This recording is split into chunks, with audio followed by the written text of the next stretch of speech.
On this episode, we're building a white concrete double vanity sink that fits into a 42 square foot bathroom. Let's get to it.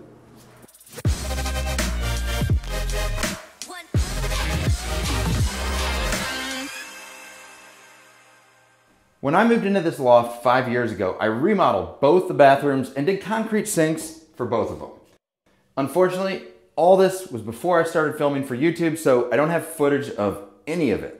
So my buddy Steve came to me and said that his friend Joel was remodeling a bathroom and willing to give me free reign to design a concrete sink for it. I jumped at the chance. We started this project back in August when the weather in Chicago was pretty much amazing, and thus we decided to work in an outdoor area adjacent to Steve's shop. Steve has done a lot of foam work, so one of the primary objectives of this project was a skill exchange. Steve would teach me some foam carving skills to make the curvy sink mold, and I'd show him the ropes with concrete later on. Now you can cut foamular by scoring and snapping it, but we decided it would be a bit easier to have at least one straight reference side, so we finished breaking down the foam using my METABO HBT cordless table saw.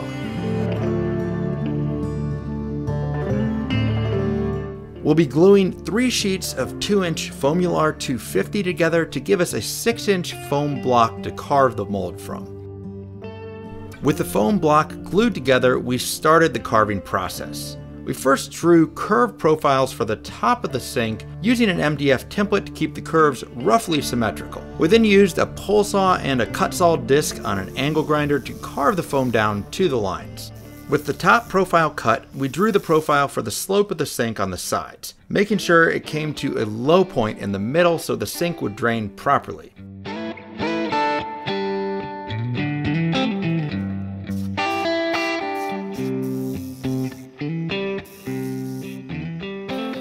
After removing most of the material with the angle grinder, we used a wire brush to even out the curves, followed by a 120 grit sandpaper to smooth out the surface of the foam.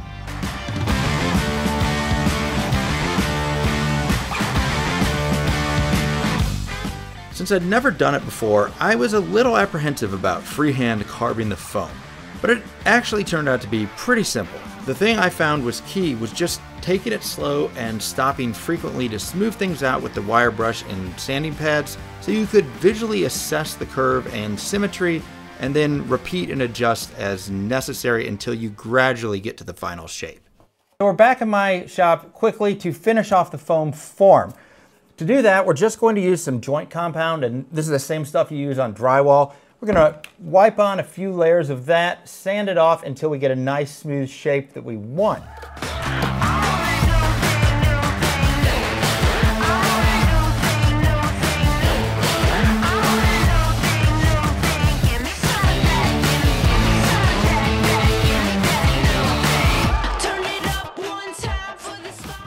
Then we can come back with epoxy and seal it so that we can pour concrete over it.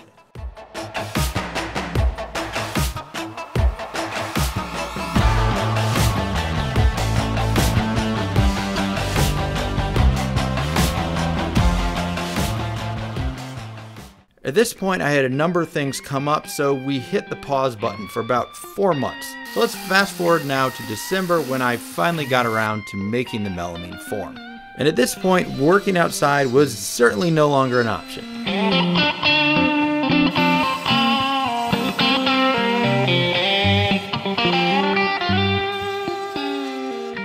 So the melamine's all cut, and I want to show you quickly the concept for this design. The idea here is to make it look like a massive block of concrete with the sink cut away into it, when in fact it's going to be hollow, and then it's going to be a difference between, say, a 450-pound structure and a 100-pound structure, and also save a lot of money in concrete. So the idea is that 2 of the sides are going to be visible, and both those sides are going to be an 8-inch apron all the way around. And then these sides are actually only going to be 3/4 of an inch. And that's the beauty of using glass fiber reinforced concrete. At 3/4 of an inch thick, the counter and sink will be plenty strong, and it will only weigh about 100 pounds, so it can be maneuvered by one person if necessary. I realized I just put this back together. I just put this together backwards. How did I do that? this should be on the other side. All right, you gotta redo it. Fortunately, because of my final layout check, it was a quick fix to reverse the form. I only had to swap 2 sides. Okay.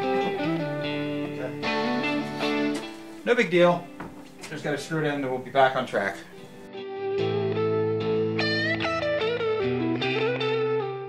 I used hot glue to secure the foam to the melamine, and with that in place, it's time for another episode of Caulk Talk, which is the same as every episode of Caulk Talk. I apply a layer of paste wax to the melamine, lay down a generous layer of 100% silicone caulk, run a metal fondant ball tool over all the caulk lines. Metal fondant ball tool pushes excess caulk to the sides, leaves a clean line over the seam. Actually, let's pause Caulk Talk for a second because I need to explain the drain hole.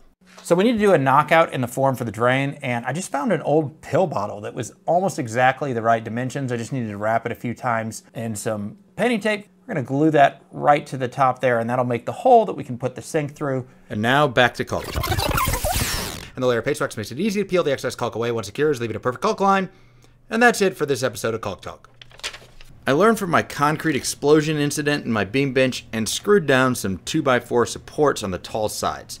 And then I dextrified everything and was ready for the pour. For this project, I'm using Fishstone's standard GFRC mix with the addition of white pigment to make it ultra white.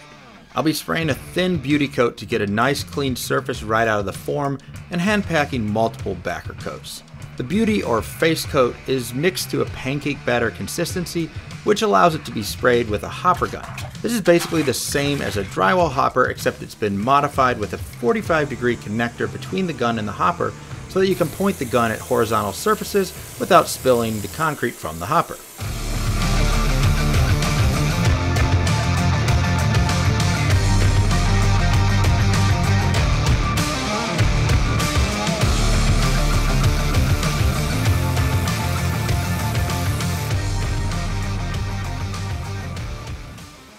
After spraying a thin, even layer, we came back and brushed the entire surface with chip brushes. This helps to remove any air bubbles that might have been trapped in the spray process. I waited until the face coat was firm but still wet and mixed up the backer coat, which is the same GFRC mix as the face coat, except that it has the glass fibers added to it. I used a bit less water in the back coat so that the mix had a Play-Doh-like consistency, which is ideal for hand packing. In my past videos, I haven't talked much about why you should select different types of mixes for different projects, so let's go into that a bit here. The main reason I chose the GFRC mix for this project is that it can be mixed to a Play-Doh-like consistency that has very low slump, which makes it ideal for hand packing larger vertical surfaces in situations where a back form would be difficult to construct. In this case, with the proximity of the sink to the 8-inch vertical walls, I didn't see any good way to support a back form at the corner where the two 8-inch walls meet. Thus, hand packing the GFRC was the logical choice. I also came back after the first layer with some AR glass scrim, which I rubbed into the back coat. The AR scrim adds strength and further reduces slumping on the vertical surfaces.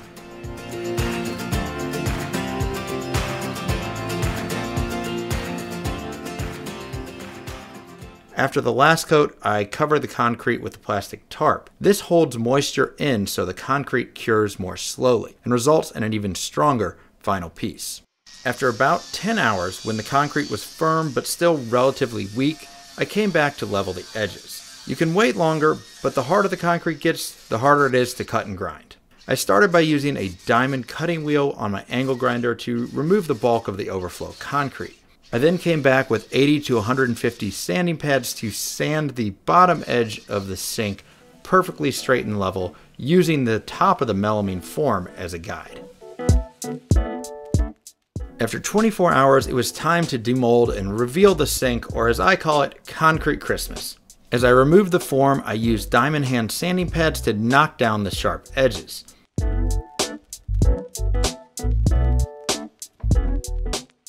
Removing the melamine base was a bit tricky. A vacuum seal had formed between the sink mold and concrete, and there wasn't a good way to get a grip on the melamine to pull it off. I ended up having to drill through the melamine base into the foam sink mold, pull out some of the foam so that I could get enough leverage on the melamine to pull it off. After that, it was fairly easy to remove the rest of the foam form. And when I did, I was pretty happy with what I saw.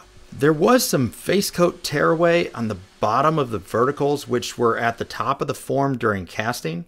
Watching the video back, I noticed that I was hand packing the tops of the walls first, then working my way towards the bottom. In retrospect, this might have caused the tear out. Not a big deal though, I just mixed up a slurry coat using the same GFRC mix and white pigment and patched up the voids. There were also a few voids in the sink itself, I think because the epoxy was just so smooth that the face coat didn't stick as well to it. So I filled in those with the slurry too. I let the slurry coat cure overnight and then sanded up to 400 grit.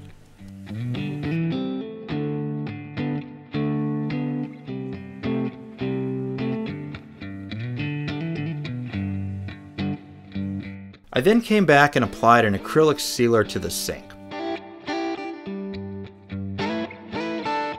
After the sealer dried, I used a microfiber pad on my sander to buff in Fishstone's concrete countertop wax. And with that, the sink was ready for installation at Joel's. Okay, so I'm going to show you a little hack here that we're using because I made a mistake. I should have put some concrete here to make a flat level surface across the drain so that we had something to put the flange and the underside of the sink against. I didn't, so what we've done is just make a moat with some plumber's putty and poured a little epoxy in there to create a flat surface across the drain hole.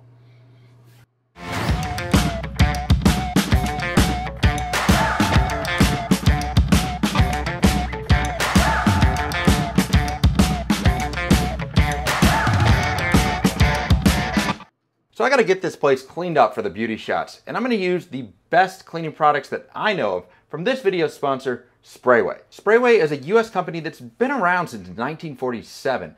They offer a complete line of consumer and commercial spray cleaner products, and they're available at your local big box store, so pick some up next time you're making a supply run. Their famous glass cleaner is the choice of professionals everywhere and is the perfect choice for cleaning the mirror in this bathroom. The granite and stone cleaner is also great for cleaning and polishing concrete surfaces like this sink. Their all-purpose cleaner is good for everything else in the bathroom since it eliminates 99.9% of virus and bacteria. SPRAYWAY is available at most of your local retailers, or you can get 15% off now when you order online via the link below and use the code MEDUSTRIALDESIGN. Thanks SPRAYWAY for supporting this channel, and now let's get in there and check out this bathroom.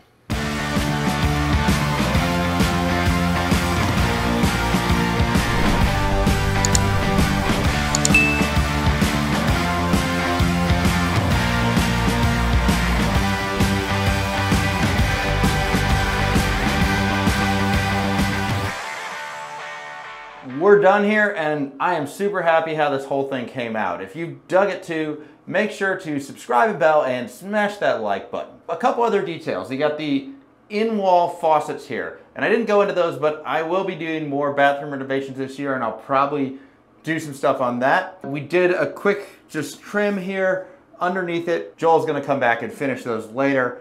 Obviously there's still a little bit more work to do in the bathroom, but overall I think it's all coming together really well. Okay, a couple quick things.